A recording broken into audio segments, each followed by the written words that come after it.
Sadar nggak kalau kita sering menjumpai senyawa yang bersifat asam atau basa dalam kehidupan sehari-hari? Seperti sabun mandi, pasta gigi, obat mah, soda kue, cuka, Coca-Cola, kopi, buah-buahan, dan sebagainya. Namun, kandungan senyawa apa yang menyebabkan suatu zat bersifat asam maupun basa ya? Lalu, bagaimana cara menentukan keasaman dan kebasahan dari suatu zat? Penasaran nggak sih? Yuk kita bahas lebih lanjut. Mari kita lihat jenis zat asam basa apa saja yang sering ditemui dalam kehidupan sehari-hari. Nah, yang pertama ada asam asetat. Apa yang kalian pikirkan saat saya bilang bakso? Bakso memang nikmatnya tiada tara.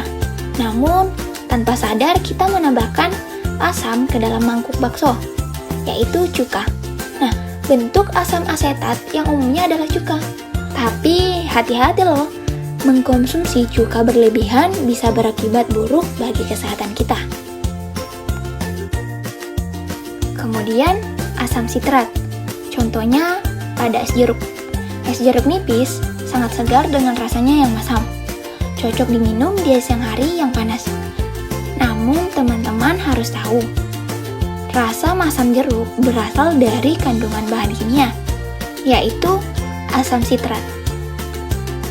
Selanjutnya ada natrium hidroksida atau biasa disebut dengan NaOH. Nama lain dari senyawa ini adalah soda api yang merupakan bahan utama dalam pembuatan sabun mandi. Nah, tidak hanya sabun mandi, hampir semua produk pembersih mengandung NaOH. Kemudian ada aluminium hidroksida. Nah, yang dapat kita temukan dalam obat nyeri lambung atau MAH. Aluminium hidroksida ini mampu menetralkan asam lambung dan melindungi dinding lambung dari iritasi akibat asam lambung. Nah, asam basa dijelaskan dalam beberapa teori.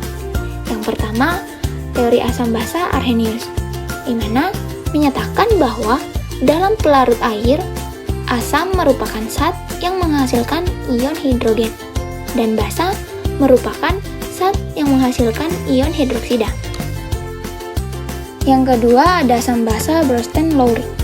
Nah, menyatakan bahwa asam merupakan pendonor proton dan basa merupakan akseptor proton.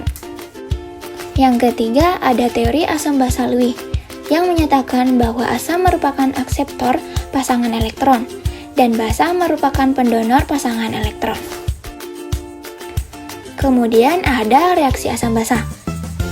Nah, saat asam dan basa dicampurkan akan membentuk air dari ion H+ dan OH- atau disebut juga dengan penetralan dan garam dari ion sisa asam dan basa ataupun penggaramannya.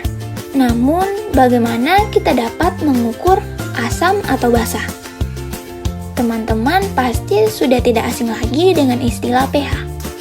Jadi, kekuatan asam basa suatu zat ditentukan dari nilai derajat keasamannya atau pH. Pengukuran ini dapat menggunakan pH meter. Nah, untuk zat yang bersifat asam, pH-nya kurang dari 7.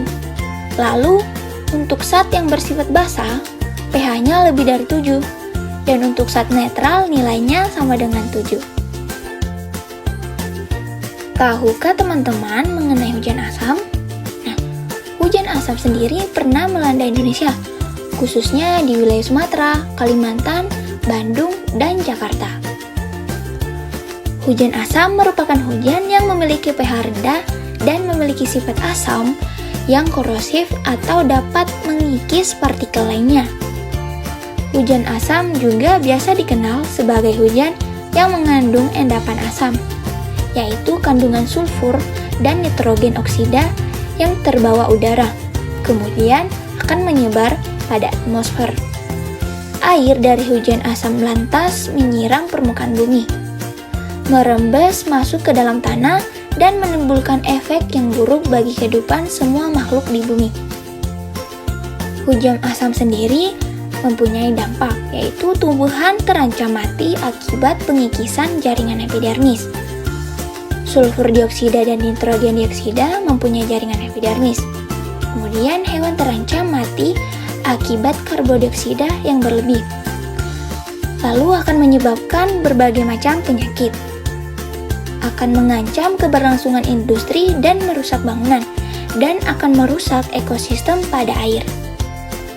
Agar kita lebih memahami tentang teori asam basa, yuk kita simak video percobaan asam basa berikut ini.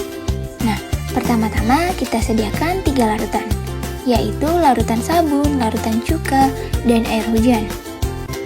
Lalu masukkan strip pipet litmus ke dalam masing-masing larutan. Kemudian dicek pH-nya berdasarkan perubahan warna pada strip pipet litmus. Nah, dari hasilnya, cuka memiliki pH 3 yang menunjukkan sifatnya yang asam. Pada larutan sabun memiliki pH 8 yang menunjukkan sifatnya yang basah. Dan pada sampel air hujan memiliki pH 4 menunjukkan sifat